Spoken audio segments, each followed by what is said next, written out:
নদীর পাড়ে দাঁড়িয়ে পুচকে হাঁসটি আপন মনে ভাবছিল, আজ দুপুরের খাবারটা কি দিয়ে জমে ভালো।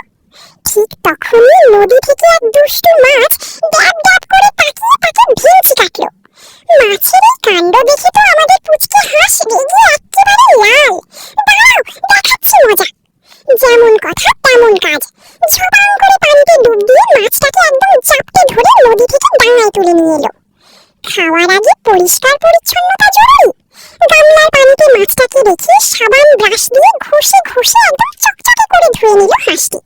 কিন্তু মাছটা এতই ছটফটে যে সাবানের ফেনা মাখতেই এক লাফে কাদার মধ্যে গিয়ে পড়ল।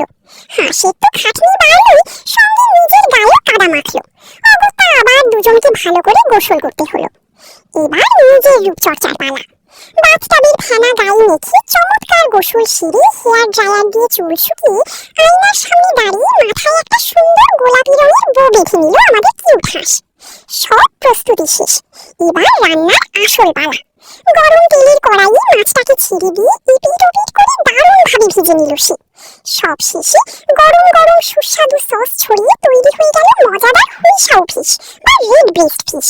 হাঁসটি প্লেট হাতে নিয়ে মিষ্টি হেসে বলছে, এই নাও বন্ধু, তোমার জন্য গরম গরম লোভনীয় মাছের পদ রেডি। খেয়ে দেখো কেমন হয়েছে।